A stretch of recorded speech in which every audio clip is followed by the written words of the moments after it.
Bom, boa tarde de novo. Essa é a nossa última palestra desse ciclo. Quem não viu alguma das palestras e quiser ver, todas as palestras estão disponíveis no nosso canal do YouTube. Todos os vídeos, não só essas palestras, mas as outras leituras, tem mantra, tem várias coisas que a gente está disponibilizando lá gratuitamente nesse nosso canal. Bom, nós estamos aqui no começo, mas eu queria logo agradecer a todos que estão aqui, que vieram nas outras, que estão participando. E agradecer também ao grupo, né? Jane, Silvia, Carla, Clara, da gente ter revivido, procurado foto, procurado vídeo para poder fazer essa apresentação, né? Para poder mostrar isso e dar um pouco desse sabor de como foi essa experiência, como foi essa nossa viagem. E eu vou começar hoje aqui, então eu fiz meio esse roteiro, eu fiz nesse Google Earth, para a gente ter uma ideia aqui um pouco, né? Então, o primeiro lugar, né, que a gente chegou em Delhi, né, mas aí elas viajaram para outros lugares, mas nós, o nosso grupo, a gente se encontrou em Bodh Gaya, né, como a gente mostrou. E aí nós fomos, enquanto nós estávamos em Bodh Gaya, nós fomos para Rajgir, que tem o Pico dos Abutres, que a gente falou aqui da nossa segunda palestra, Rajgir e Nalanda, né, onde tem as ruínas de Nalanda. E aí, de lá, Clara, Silvia, Jane e Carla foram de avião, né, de Gaia até Varanasi, que é pertíssimo de Sarná, e aí visitaram alguns dias Varanasi, depois Sarná, e o Cine, né, o Instituto Nyingma lá de Sarná. E aí a Clara voltou e Jane, Carla e Silvia começaram uma viagem de Varanasi que é o tema da nossa palestra, desse nosso encontro hoje. De Varanasi para Srasvati, que foram de carro, foram mais ou menos 10 horas, elas falaram, são 320 quilômetros, mas foi uma estrada muito difícil, muito cheia de questões no caminho, demoraram 10 horas para fazer esse caminho. E aí, de lá, elas foram para Lumbini, que já é no Nepal, também de carro, de Srasvati para Lumbini, né? Aqui está a divisa, né? A fronteira do Nepal. São 200 quilômetros, que foram mais ou menos 4 horas para ir até lá. Aí de Lumbini foi o último local, né? Que hoje elas vão falar também, Kushinagar, que foi onde Buda fez a passagem. E aí de Kushinagar, elas voltaram, vou aumentar aqui, diminuir aqui o zoom para poder ver todo o roteiro. De Kushinagar, elas voltaram para Varanasi, e de Varanasi foram de avião para Delhi, e nós nos encontramos em Delhi e voltamos juntas para o Brasil. Então, aqui dá para ver um pouco melhor, aqui, né? Gaia, Bodh Gaya, Rajgir, Nalanda, depois de Gaia, Varanasi, Sarná, Srasvati, Lumbini e Kushinagar. Então, esse foi o roteiro dessa viagem, dessa peregrinação. Então, agora eu vou começar aqui nossa apresentação e vou deixar vocês aqui com a Carla, a Silvia e a Jane, para contar um pouco como foi essa parte da viagem, as experiências e o que elas encontraram nesses 3 lugares.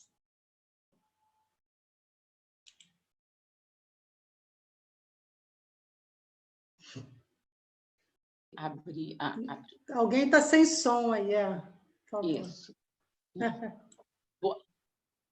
Boa tarde. Bom, então, dando continuidade à nossa viagem, nós saímos, então, de Bodh Gaya, né? Como a Vanessa falou, para Sarasvati. Desculpa, antes nós falamos que... Bom, nós estávamos em Bodh Gaya ainda, e nós conversamos lá com a Tsering, enfim, ela deu-nos algumas recomendações que a gente vai falar, mas antes eu queria só ler um trechinho rápido do Crystal Mirror, que fala sobre a prática da peregrinação. Eu acho que é muito inspirador. Há 4 lugares, Ananda, que a pessoa devota deve visitar e olhar com sentimentos de reverência. Quais são esses 4 lugares? O lugar onde o Tathagata nasceu, que é a Lumbini. O lugar onde o Tathagata tornou-se totalmente iluminado, Bodh Gaya. O lugar onde o Tathagata girou pela primeira vez a roda do Dharma, Sarna. E o lugar onde o Tathagata entrou em Parinirvana, que é Kushinagar. Então, essa segunda parte, nós fomos essas 3 outras cidades, né, que são consideradas cidades maravilhosas, né, onde os principais atos do Buda. E é isso que a gente vai, então, começar a compartilhar, que foram momentos devocionais e muito importantes para nós que estudamos, praticamos um pouco o budismo, o Dharma, né? Bom, então, vamos lá. Saindo de Bodh Gaya, voltando aqui, vamos conversar lá com a Tsering. Ela viu a nossa programação, ela ficou curiosa, e aí eu vou passar um pouquinho para a Jane contar como é que foi o papo com ela. Jane? Enfim, quando nós saímos de Bodh Gaya, né, que nós mostramos o nosso roteiro para a Tsering, né, para a Tsering, ela ficou meio assim surpresa, tipo assim, né, da viagem que nós ainda íamos fazer, né, o tempo de estrada. E foi muito fofo porque ela começou assim a dar recomendações para a gente, né, porque olha, como era muito tempo de estrada, tipo levar alimentos, água, deixou o telefone dela para contato caso houvesse algum imprevisto, do Ranjan também. Então, assim, qualquer coisa que acontecesse, que nós precisássemos, podiam comunicar com ela. Foi uma coisa assim, muito legal, muito fofa assim, dela, de meio assim, tentando nos ajudar e nos proteger e dando um caminho, assim, né? Porque nós íamos pegar muito chão, né? Muita estrada. Foi bem legal esse momento de despedida ali de Bodh Gaya, indo em direção ao nosso último trecho de peregrinação. Então, posso começar? Então, nós, em Varanasi, saímos de Varanasi cedo, né? E pegamos a estrada, e aí tem as fotos aí ilustrando, aí vendo, nós tivemos a oportunidade de perceber assim, a vida mais para o interior, né? Dessa região norte da Índia, né? Os campos de mostarda, as pequenas vendinhas, o comércio, o cotidiano do indiano fora da cidade grande, né? Foi interessante. Diferente, nós estávamos fazendo translados aéreos, né? Então, esse translado de carro possibilitou a gente ter esse cotidiano. Passamos muitas cidades, muitas, né? E observando o pastorio, observando as plantações, esse interior, né? Foi interessante. E nós chegamos, depois de muita estrada, nós chegamos em Sarasvati. Bom, pode falar. Chegamos em Sarasvati.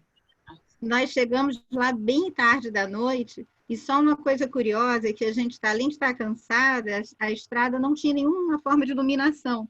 Então, a gente não via também ao lado o que tinha. Parecia que a gente estava assim, né, numa estrada sem fim, poucas construções, a gente não enxergava. Então, nós chegamos no hotel, bem cansadas, e ainda há tempo de jantar, enfim. E aí, no dia seguinte, começa o nosso tour. Vai lá, Carlinha. Deixa eu falar só uma coisinha interessante. Só uma coisinha interessante é o seguinte, que como nesse percurso todo, né, de cansaço e de preocupação mesmo pela estrada, nós fazíamos muito de toda essa viagem. Foi uma coisa bem interessante, né? Só um detalhezinho assim. Vai, Carlinha. Você vai, Vanessa? Posso passar o vídeo aqui? Quer que passe o vídeo? Pode. Então, um videozinho. Só um minutinho. Peraí.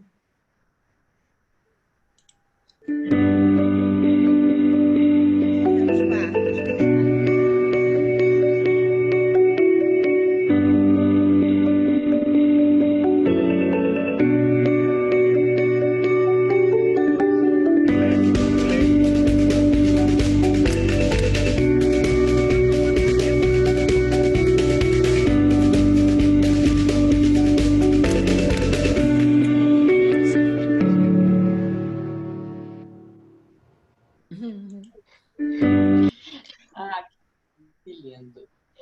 Então, esse filmezinho, um resumo, Sarasvati, assim, todos os momentos e os animais e os pequenos que a gente encontrava, essa primeira ruína, né?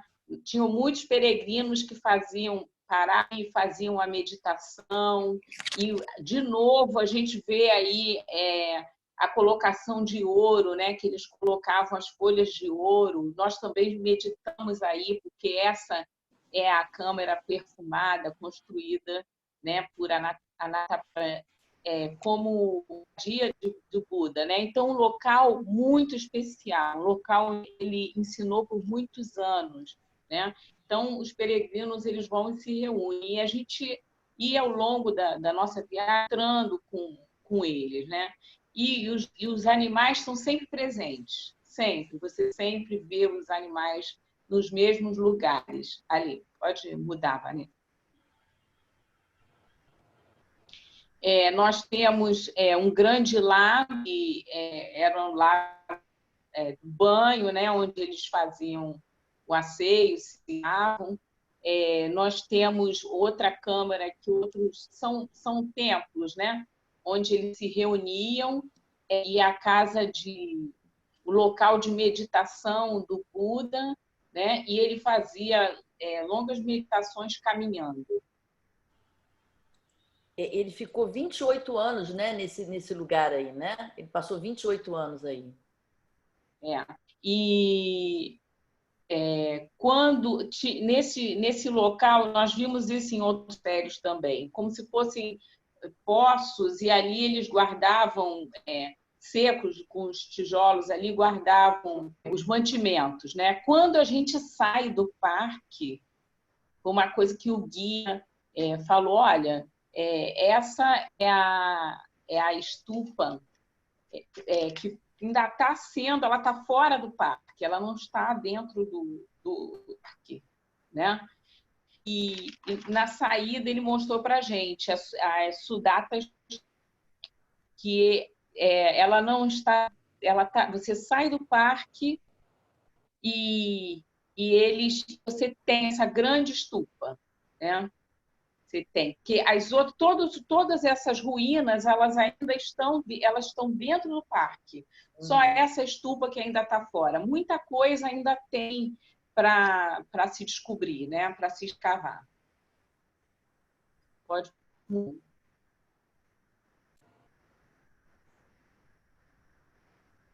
Uhum. Fala, Jane, essa daí é a Ananda Bodhi? Essa é a árvore Ananda Bodhi Tree, né, assim, como é um filhote lá da árvore, né, da Bodhi Tree, né? E ela se encontra próximo à entrada do Jardim de Jetavana. Ela foi plantada a pedido de Ananta Pitika. E, na verdade, o Ananda Pitika tinha falado com o Buda que quando ele não tivesse mais, como é que iriam fazer para poder continuar sentindo a presença do Buda e praticando. Então, ele sugeriu que fosse plantada essa árvore, né, da Bodhi Tree, para ser um espaço de adoração e circunambulação na ausência do Buda, né? É uma belíssima, né? As pessoas têm que tirar o sapato do lado de fora para circunambular nessa árvore. Aí nessa daí, né? Os sapatinhos ficam do lado de fora e as pessoas circulam ali. Eu queria falar uma coisa peculiar desse, não, perto aqui da árvore tem uma estupa que é de Angulimala. Esse discípulo foi um discípulo que Buda resgatou ele de uma situação uma condição muito ruim que ele se encontrava. Então o guia mostrou para a gente, contou rapidamente a história que ele gostava de estudar e ele estudou com os filhos do rei, começou a sobressair muito. Então o rei botou uma condição para ele continuar estudando, que ele teria que arrumar 1000 dedos humanos. Então ele cortava os dedos das pessoas. Então quando Buda chegou em Sarasvati, ele sabia dessa situação e ele foi entrando na floresta atrás dele, do Angulimala, né? E o povo apavorado dizia não, não, e ele ia o Angulimala pegar o Buda, mas o Buda andava lentamente e ele não perto do Buda. E ele falou: quem é você que eu não consigo chegar perto? E o Buda falou: estou aqui para te dar ensinamentos sem cobrar nada e tirar você dessa condição terrível. E ele foi discípulo de Buda por muito tempo, até morrer. Então tem a estupa dele aí também. Pode passar.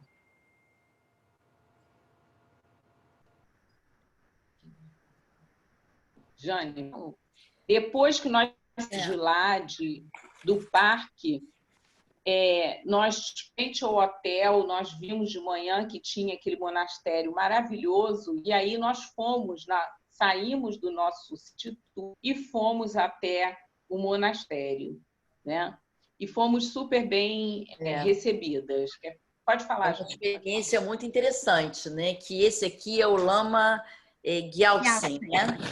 Enfim, ele, quer dizer, ajudou, né? Permitiu que nós pudéssemos conhecer lá no fundo o monastério, né? Que tem o Buda, que é esse Buda aqui do lado direito enorme, né? E que em volta dele tem vários outros bodhisattvas, né? Que é o Arya Manjusri, Sri Vajrapani, Arya Avalokitesvara, Kityagarbha e Maitreya Ananta. Então, ele permitiu que a gente pudesse circular, conhecer todos esses espaços aqui tem uma roda de prece aqui grande também, e depois ele nos chamou para fazer um puja. Levou para uma sala de meditação, que hoje deve estar no outro slide, né? Para que nós pudéssemos... É esse aqui, né? Ele faz um puja aqui, canta lá os textos e tal, tambor e tal, e fala dessa imagem aqui, que é a Dharmatara, que seria a protetora desse monastério, que é o monastério Kargyupa, né? Desse lado esquerdo aqui tem a ala, de um lado é a ala das monjas e do outro lado é a ala dos monges, que ficam lá para fazer retiro, né? Inclusive foi bem interessante que quando nós chegamos lá, ele nos explicou que estavam chegando monjas para retiro que tinham vindo de Bodh Gaya, né? Que assim como a gente, o pessoal estava chegando para um retiro no templo, né? Foi muito bonito, é um templo muito bonito esse. Foi uma surpresa, né? Nós não esperávamos conhecer esse templo, né? Assim. E uma coisa interessante também desse monastério, que o Lama Gyaltsen, ele diz que esse monastério está aberto para qualquer peregrino, né, budista. Então, é uma coisa muito fraterna, é muito acolhedor realmente. Né? Sim. Vamos lá. Nós saímos daí de Sarasvati e aí estávamos indo em direção a Lumbini, né? E o trajeto entre Lumbini e Sarasvati, nós fizemos uma parada, né? E era muito difícil ter boas paradas. Nós paramos nesse lugar e era um muro de era com um portãozinho de madeira, um pouco assim desconfiado.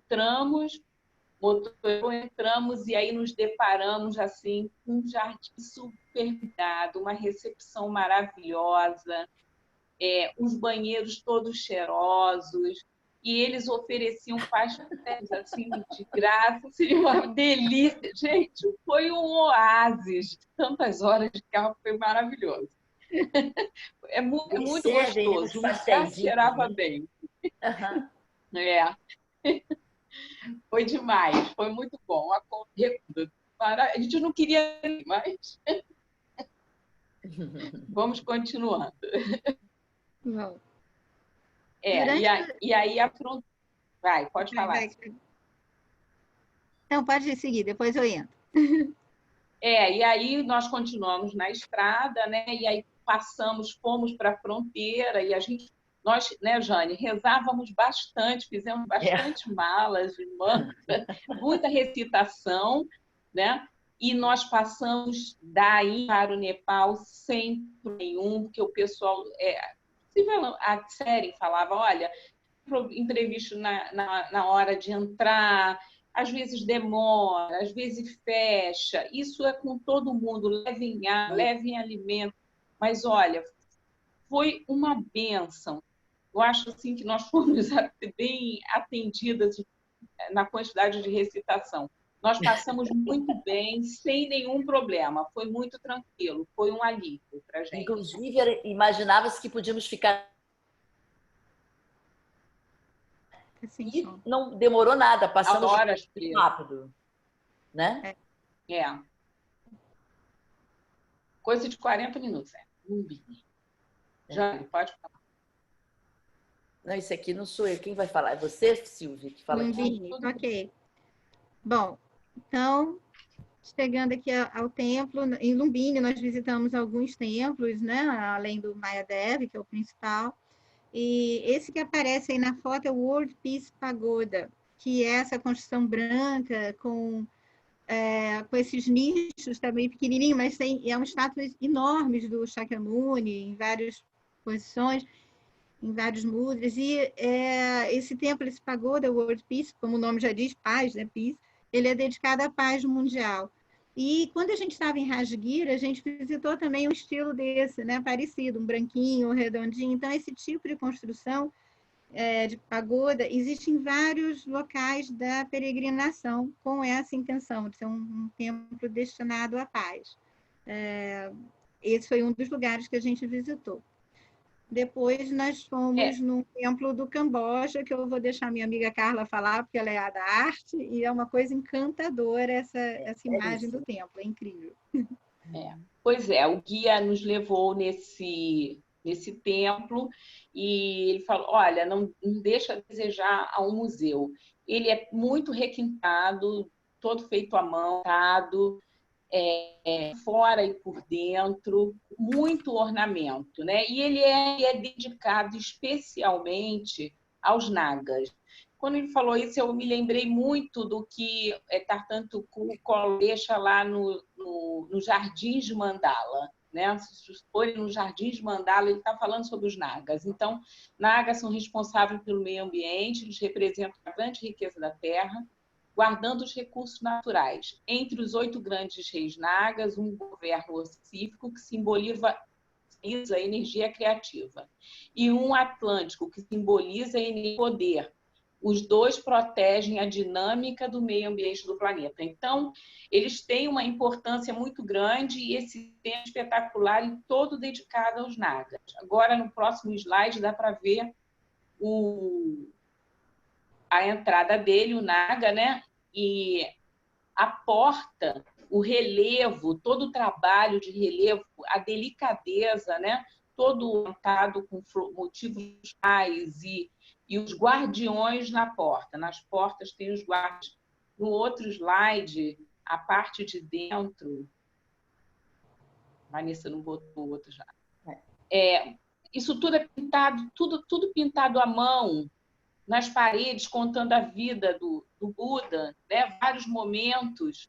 E as portas têm esse requinte de delicadeza em dourado, todos motivos florais. Em cima das portas, lá em cima, vê também que tem bastante ornamento, é bem ornamentado, é bem decorado, tem baixos relevos, tem altos relevos, é maravilhoso. Vale a pena, não deve nada ao museu realmente. E no ano podemos passar o próximo templo, né? O germânico, que a Jane vai comentar. Muito, é muito interessante. Você pode ver que tem muitos estudantes aqui, né? E foi uma coisa muito interessante, porque eram muitos estudantes, várias escolas, e eles ficaram muito assim encantados, né, com a gente, pediam para tirar foto. O professor vinha falar, tinha um representante lá da região, do governo, que também veio falar, e foram muitas fotos. A gente não conseguia meio que ir embora daí, porque eles pediam para tirar fotos com a gente. Foi assim uma coisa bem legal isso assim, e uma surpresa até, né? Esse é um dos templos mais lindos, é esse daí, porque ele tem um jardim belíssimo, que eu acho que, tá vendo? Ele tem olha só a entrada dele, né? Esse portal belíssimo. É muito lindo esse monastério alemão, né? E ele tem uma questão muito didática, né? Eu acho que na próxima foto, o teto aqui, a mandala no teto, né? Assim, muito lindo. E aqui, a coisa mais interessante nesse monastério é exatamente o jardim, é na próxima foto aqui, assim, que mostra o... É na outra foto, por favor. Essa aqui é. Tá vendo? Mostra toda a história, né, do nascimento de Sakyamuni Buda, o nascimento até o Paranirvana. E são estátuas, né? É um jardim muito bem cuidado e são estátuas do tamanho quase que de uma pessoa. Tá vendo aqui o nascimento do Buda? Aqui ele já como um príncipe. Aqui tem uma roda de prece. Ele em meditação, né? Aqui ele, né? Não está muito na ordem aqui não. Aqui ele está na meditação dele, né? Depois de muitos anos. Aqui aparece na última ele cortando o cabelo, que é o contrário, que quando ele começa, né, o caminho dele, né, que ele rompe, sai do palácio, né, e corta o cabelo e começa na peregrinação dele. Não sei se tem uma outra... O caminho da austeridade, No meio tem o da austeridade. Da austeridade, Aí ele senta para se iluminar. Isso. Aqui ele já aparece dando os ensinamentos, né? Aqui assim, nessa foto daqui. É muito lindo, assim. É acho que dos monastérios, para mim, mais lindos é esse daí. Uhum. Muitos colégios, muito.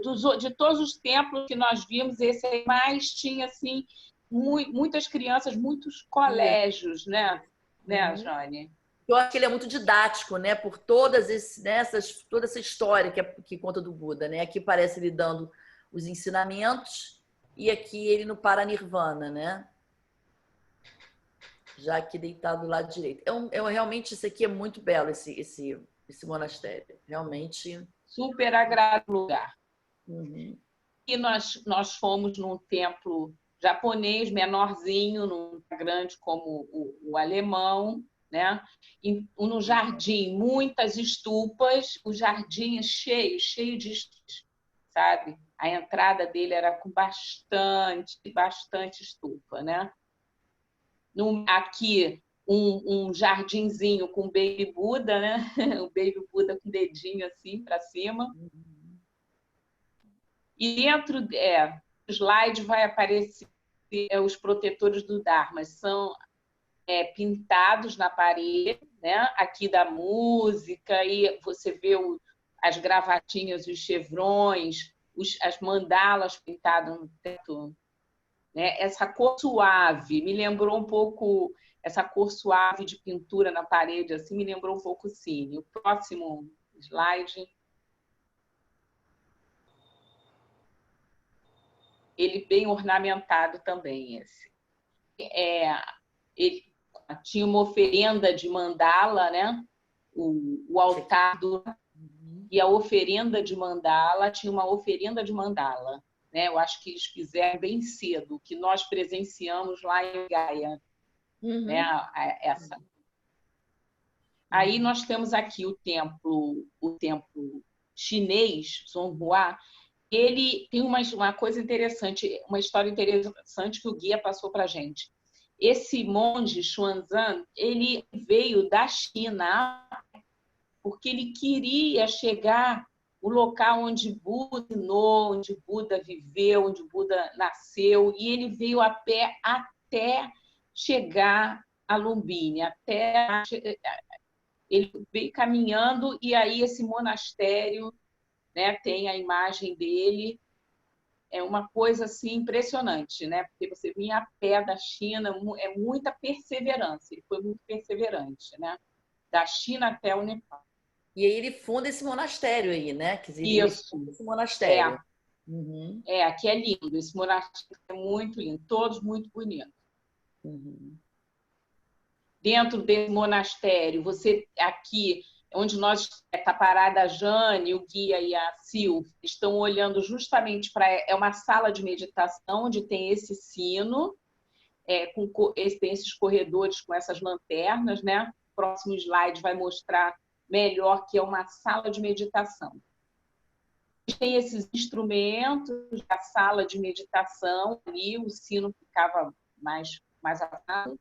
E aqui tem outro nicho com esse altar ao Buda sorridente. Muito lindo. Lugares, essa parte é onde nós tínhamos acesso, porque os templos eles são maiores, mas eles não dão acesso assim. Tem partes que você pode entrar e outras não. Outro pode passar.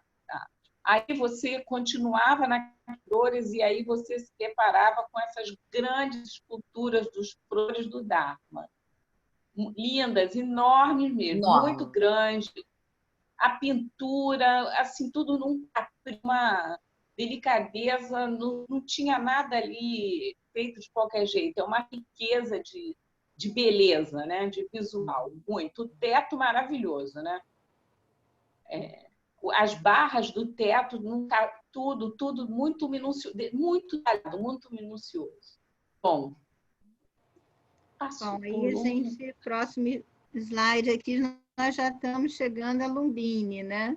Isso, nós já Mahadev, indo para o templo Mahadev. Para o templo Mahadev. Então, aqui à direita a gente está vendo uma pedra e está pequenininho, mas ali em cima tem como se fosse um bowl, né, de pedra, e uma luz que eles chamam da luz da eterna, da paz, né? Eternal Peace Lamp. E é para harmonia, para paz no mundo, né? Ela está acesa desde novembro de 1986. Então, achei isso... 96. Oi? 1986. Está aqui.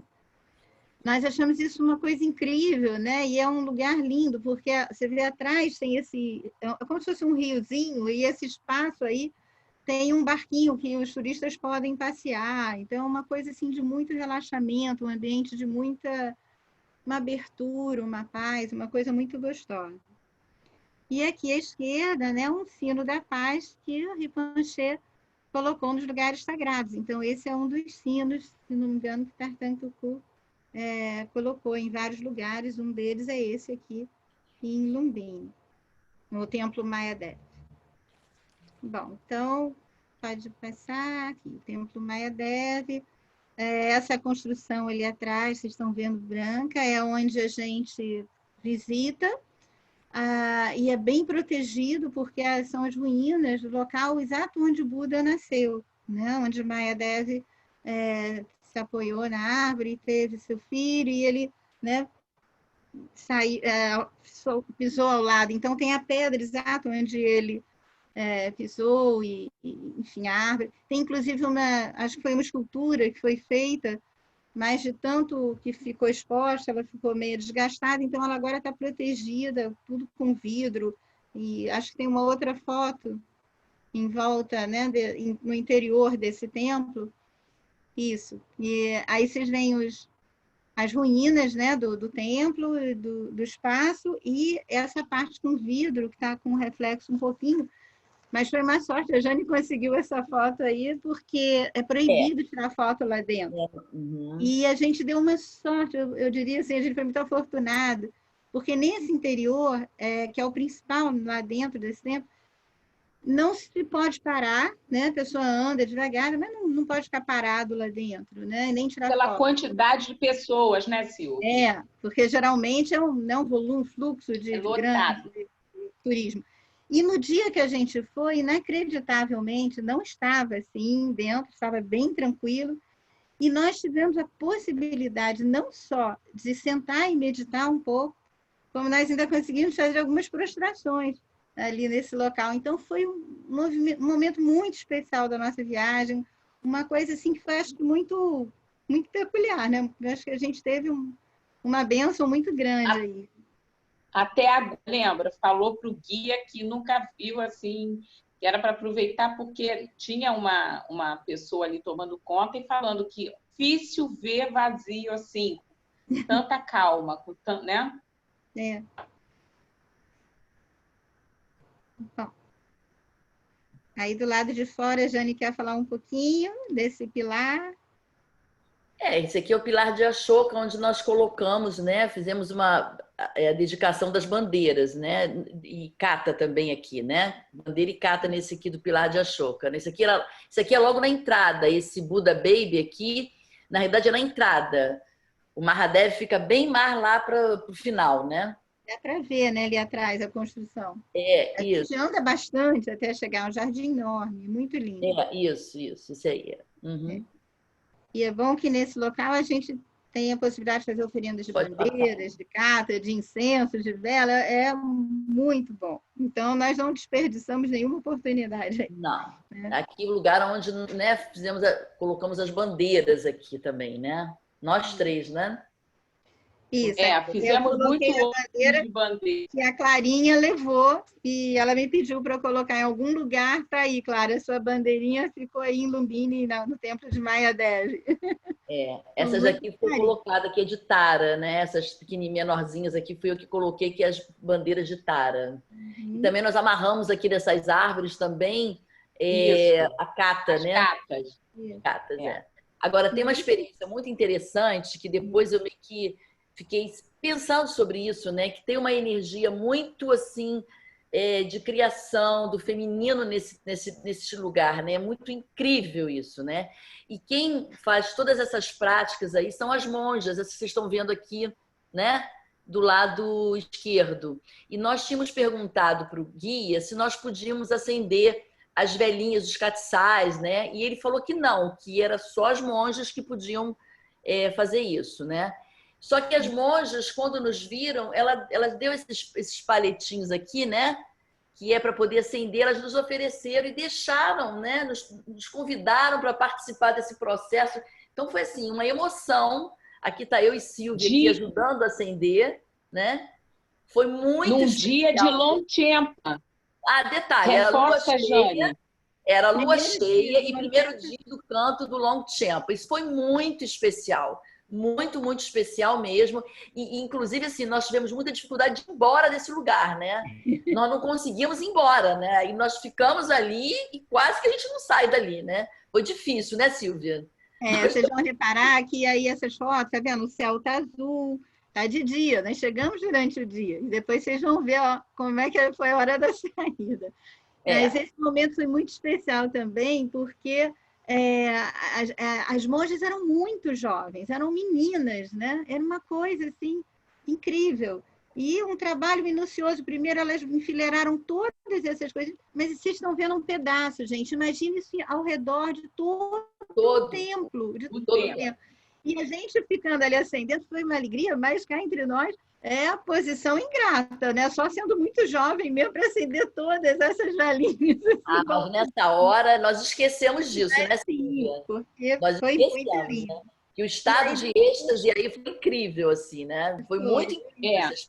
E essa parece uma mini estupa, né? De velas também, muito bonita, muito linda, né? E as meninas aí fazendo um offering incensos. E uma coisa que eu queria mencionar em particular é que nós levamos, né, também as bandeiras, as velas, as cartas, enfim, os incensos. E nesse local que a gente conseguiu, assim como lá em Sarasvati, não, desculpa, em Sarnac, a gente acendeu uma velinha para o sangue, que é a vela do Nyingma, né, feita do Nyingma, aí nós colocamos também a nossa velinha aí da casa do Nyingma, da flor de lótus, e foi assim uma sensação muito gostosa, como se a gente tivesse compartilhando, todas as energias se unem, né? O Brasil, o Rio de Janeiro, aí na terra que o Buda nasceu, essas monjas, todos os peregrinos ali.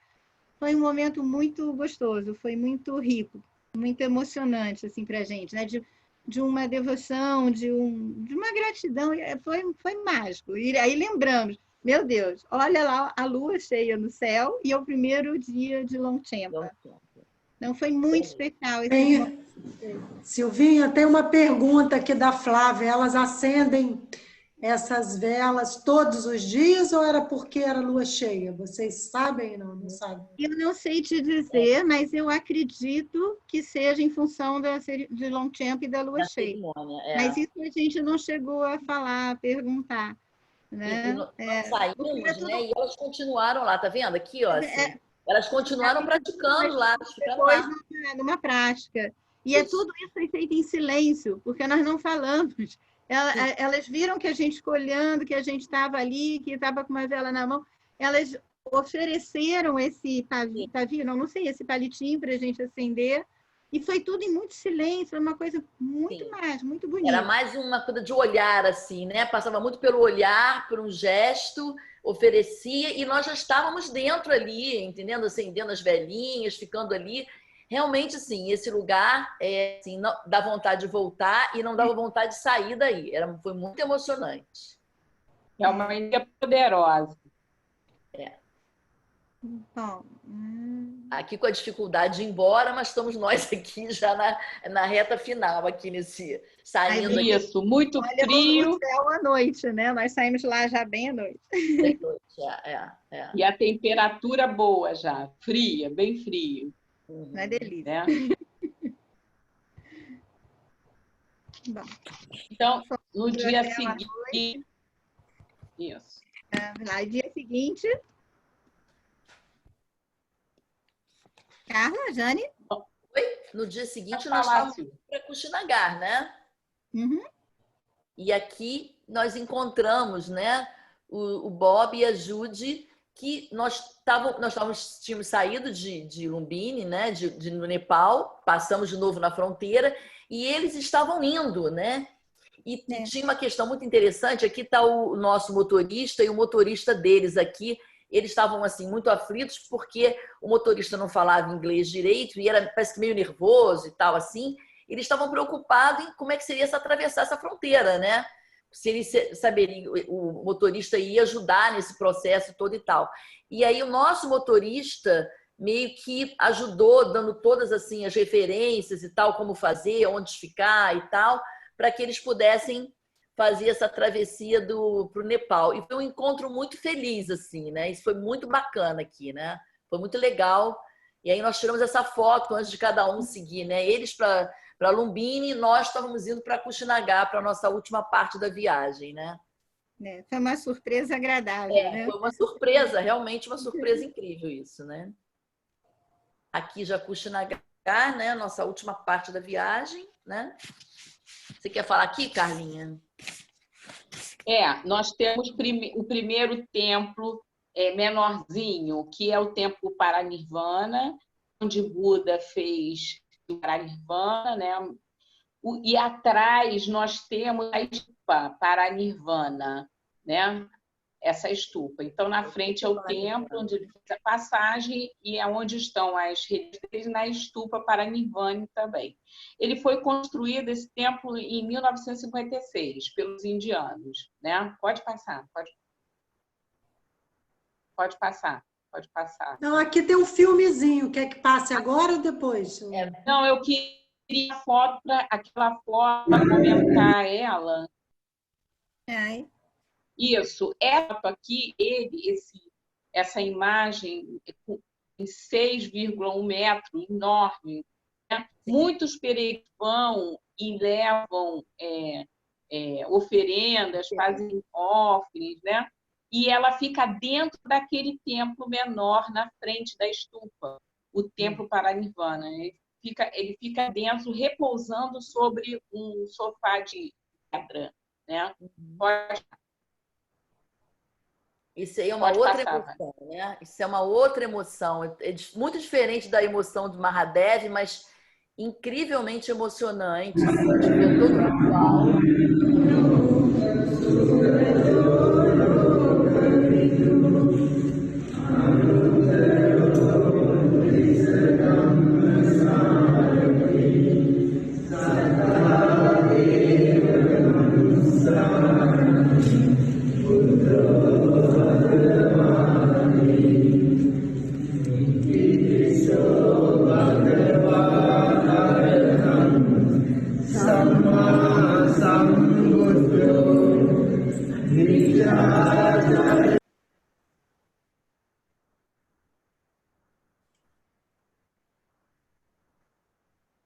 Quer comentar sobre a cerimônia, Jane? Que Essa muito... é emocionante, né? Isso aí parece que acontece, não sei se me falha a memória, meninas, mas eu acho que todo dia tem essa cerimônia, não tem?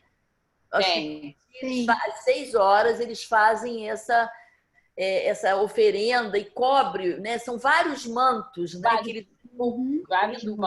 Vários mantos. E aí tem flores, velas, ali tá vendo? Uns tecidos também que eles colocam como se fosse uma almofadinha do lado da cabeça do Buda. Isso aí é muito emocionante isso. E vão cantando mantra enquanto estão circumambulando, né? Até colocar esse manto, né?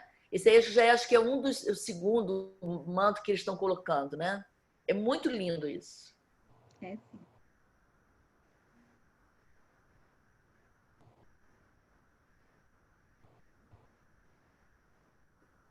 São muitos offerings, né, que eles fazem, né? É muito devocional. E muitas aí agora que... É só uma coisa que eu ia falar. Interessante que a gente ia encontrando com as pessoas que vinham lá desde o início da viagem, né, Sarná e tal, e você via que as pessoas estavam fazendo o mesmo caminho de peregrinação, né? Nós encontramos nesse lugar aí muita gente que estava também nos outros lugares, né, nos outros templos, né? É um percurso de peregrinação mesmo, né? Isso. Essa estupa, na foto do lado direito, a estupa Ramabá, ela tem 20 metros de altura e ela foi construída sobre onde Buda foi cremado, né? E aqui, esse Buda, esse local aqui, é o templo Mataquar. Esse pequeno templo, ele fica fechado, né? Então, quando nós chegamos com lá, ele foi lá e abriu o templo e falou que foi o local aonde Buda tomou banho. Ele tomou o banho dele, reuniu os discípulos, e ele fez os ensinamentos e últimas instruções como preparar o corpo dele em cremação, né? Que foi cremado justamente na foto ao lado, nessa estupa, na Ramabara, que está ao lado. Foi depois no local onde houve a cremação. E aí eles ele foi para um bosque, justamente onde era bosque, antes de ser aquele templo, onde ele está deitado lá, né? Fez o paranirvana dele. Então, eles foram cremar o Buda, mas não acontecia. O guia falou que ele não queimava, ele ficou inteiro, até que assim, alguns discípulos que saberiam como distribuir, que tinha tudo organizado, como distribuir as relíquias dele para não ter choque entre os reis, entre as pessoas, né? E só assim, quando esses chegaram, é que o corpo dele entra em combustão espontânea. Quer falar alguma coisa, Jane, sobre? Não, era isso, essa questão da autocombustão, que é uma coisa assim, muito forte isso, né? Falando assim do domínio da vida e da morte, né? Porque ele entra em combustão, o corpo entra em combustão na hora em que ele percebe que está tudo organizado, né? Que a pessoa que era importante para poder resolver as questões lá que ele tinha deixado mais ou menos, né, determinado. Então, quando essa pessoa chega, não sei se era um Kenpo, não lembro agora o nome, ele entra em autocombustão, e aí sim o corpo dele é cremado, né? Uhum. E tem uma coisa interessante sobre, né, Jane, a gente tinha conversado sobre isso, esse local do último banho. E nós tivemos no local do primeiro banho. Ele nasceu e a mãe, lá em Lumbini, dá o primeiro banho. Então, sabe, são coisas assim que impactam a gente. Nós tivemos no lugar onde ele nasceu e tomou o primeiro banho, e aí a gente entra no lugar onde ele para e toma o último. Uma coisa que me emociona, que me emociona bastante. Isso, né? Uhum. É verdade. E a gente está chegando aqui no final, né, da nossa apresentação, e a gente queria ler algumas palavras assim que nos tocou muito. No início eu falei da conversa, né, do Buda com os discípulos, quais eram os 4 lugares, e aí, continuando, seguindo o Cristalmiro, o Buda fala o seguinte citamento: aquele que morrer em uma peregrinação, com o seu coração estabelecido na sua fé, né, com fé nesse trajeto, ao rompimento do seu corpo, logo após a sua morte, nascerá em um reino de felicidade celestial. Então, com essas palavras, ditas num bosque próximo a Kushinagar, momentos antes da sua última geração, Buda enfatizou o valor da peregrinação e direcionou seus discípulos a visitarem esses 4 locais mais, vamos dizer, significativos do Buda. Os 4 lugares que comemoram os eventos na vida de um ser iluminado. E, só para fechar, e esses 4 lugares ficaram conhecidos como as 4 grandes maravilhas. E esses são os lugares onde todos os Budas do passado nasceram, demonstraram obtenção, e é também um lugar onde todos os futuros farão as mesmas ações nesses mesmos locais. Jane, Carla. Então, cada espaço sagrado é um campo de bênção. Então, o espaço ao redor está impregnado de energia poderosa. E a gente sente essa energia com os atos benevolentes realizados em cada local pelo Buda.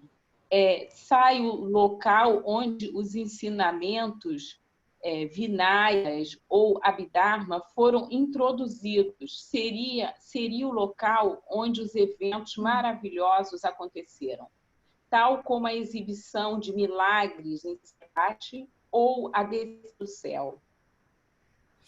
Então, essas convergências poderosas das energias das bênçãos atraem peregrinos e praticantes por 17 séculos, incluindo os 84 Siddhas e os 8 Vidyadharas do Vajrayana.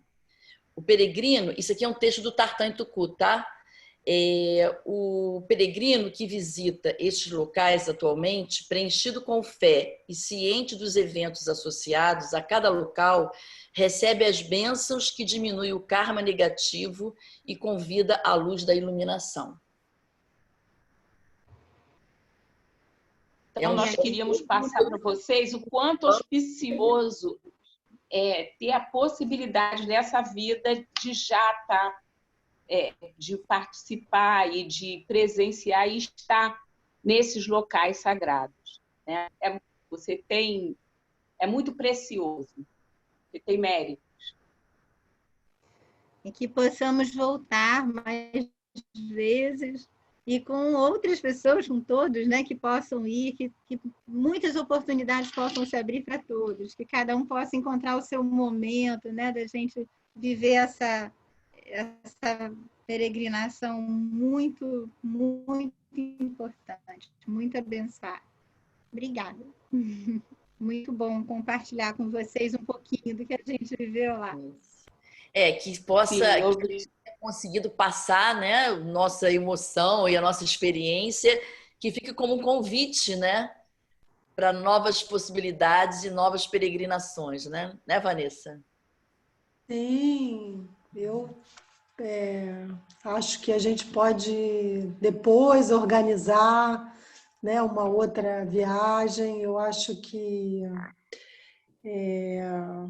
a gente começou assim meio, né, vamos, né? Umas pessoas falaram que iam e aí desistiram, outras não puderam ir, mas que nós, né, conseguimos fazer com que esse desejo, né, essa vontade de visitar esses lugares, né, se realizasse, né? A gente planejou e também eu acho que se abriram, né? A gente começa, quando a gente tem um desejo, eu acho que começa a abrir, né?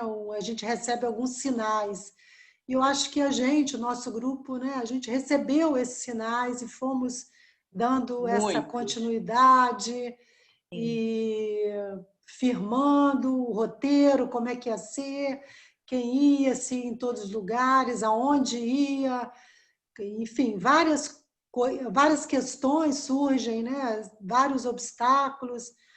E eu acho que a gente foi superando para poder realizar e poder sentir e poder ter essa experiência que foi durante essas, acho que foram 3 semanas, e uma experiência realmente inesquecível para todas nós. Então é isso, acho. Clara, quer falar alguma coisa? Ou... Clarinha, fala alguma coisa. Muito bom conhecer essa parte da viagem de vocês que eu não conheci. Engrossando o couro, assim, uma coisa que eu acho super significativa é que há muitos anos que eu tinha essa vontade, que aspirava a ir para a Índia, e parecia uma coisa muito difícil, muito distante, e não é. Então, queria engrossar o couro de, assim, dar força para o nosso sangha poder fazer essa viagem, mais pessoas, mais vezes. Enfim, como fortalece a devoção? Só estando lá para ver. Muito a nossa prática, a nossa conexão com a linhagem, com os ensinamentos. Acho super importante. Obrigada, Clarinha. Então, acho que é isso. Obrigada a todos. Obrigada, nossas companheiras, né? Minhas companheiras. E vamos ver se no futuro a gente organiza outra. Parabéns, Daquines. Muito bom. Tchau, gente. Muito emocionante, viu? Obrigada, viu? Muito obrigada, Daquines. Obrigada. Obrigada a todas. Sandrinha. Muito obrigada, Vanessa. Obrigada, Vanessa. Tchau. Adorei. Muito Obrigada. Obrigada. Tchau, gente. Tchau. Tchau. Tchau, gente.